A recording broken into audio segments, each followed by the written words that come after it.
Untuk memperbaiki sholat, kuncinya 2. 1, izin. Untuk memperbaiki sholat, kuncinya 2.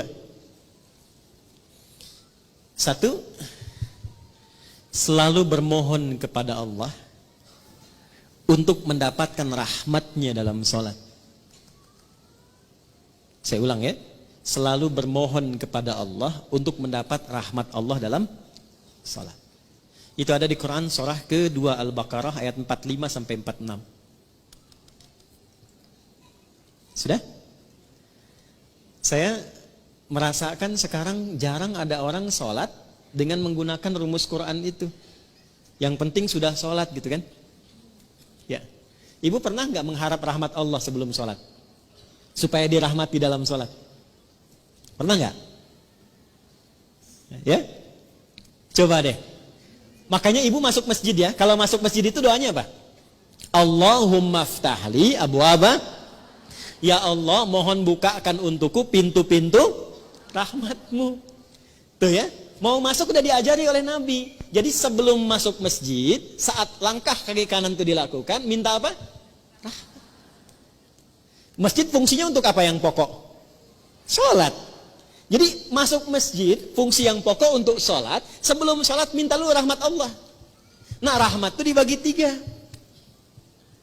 Saya ulangi, rahmat dibagi 3. Nah kalau suami ibu namanya Pak Rahmat, nanti ibu pulang ke rumah, papa dibagi 3. Udah, 1. Rahmat itu yang pertama solusi dari semua masalah hidup. Dah. Jadi kalau ibu sholatnya membawa motivasi itu, nanti ke bawah enak sholatnya. Pas sujud ingat, dengan suami ada masalah tuh ingat, minta solusi. Nangis, selesai. Walaupun belum ada solusi, tapi hati tenang. Dan itu mengantarkan pada setengah solusi. Sudah? Yang kedua, pelan-pelan, ampunan dari dosa. Ampunan dari dosa. Nah, di antara fungsi sholat yang paling pokok itu menggugurkan dosa-dosa. Makanya Allah ingin dari pagi ke siang ada dosa, gugur dosanya. Dari siang ke sore ada dosa, gugur dosanya. Makanya ketika diwafatkan dosanya sudah hilang, tinggal pulang dalam keadaan bersih, digambarkan dengan kain kafan yang putih. Nah, itu fungsi sholat. Cuma apakah setiap orang sholat ada yang ingat dosa atau tidak, itu poinnya. Makanya tadi, kalau dia sholat mengingat maksiatnya, gugur maksiat, gak akan maksiat lagi. Gak akan maksiat lagi. Ya, dan banyak orang ketika sujud itu justru pulangnya dalam keadaan mulia. Betapa banyak pelaku dosa besar, justru cara pulangnya itu lewat sholat. Lewat sholat.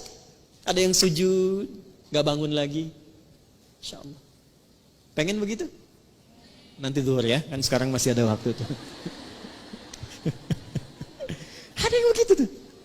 Ya. Dan itu luar biasa indah. Ya, saya kan pernah cerita di sini juga kan. Ada seorang kakek, ini bukan ustadz bu. Saya ketemu orangnya. Itu orang sederhana, mungkin viral di langit tapi mungkin tak dikenal di dunia.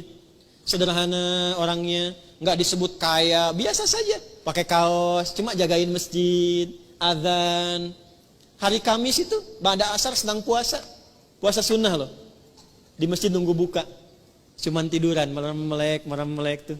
Diwafatkan di tempat yang beliau mengabdi di masjid dalam keadaan puasa, ba'da asar menjelang maghrib, wafatnya cuman tiduran, merem-melek ngantuk meninggal. Hati-hati tuh belakang tuh, merem-melek.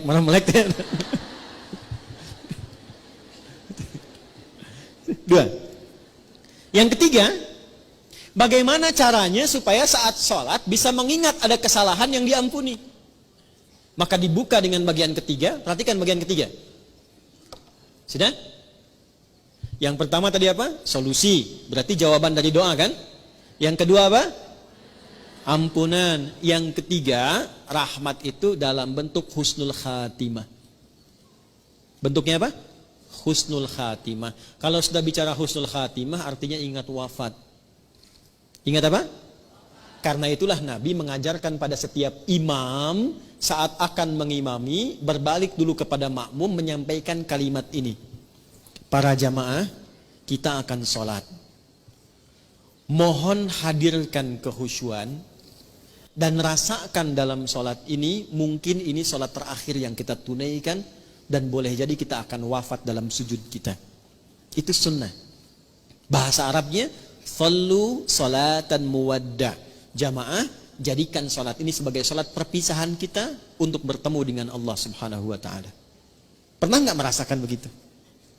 Nah, makanya imam tidak harus pakai bahasa Arab, karena ini bahasa yang boleh disampaikan dengan bahasa Indonesia. Rapatkan saf, luruskan. Paham tidak? Istau, paham?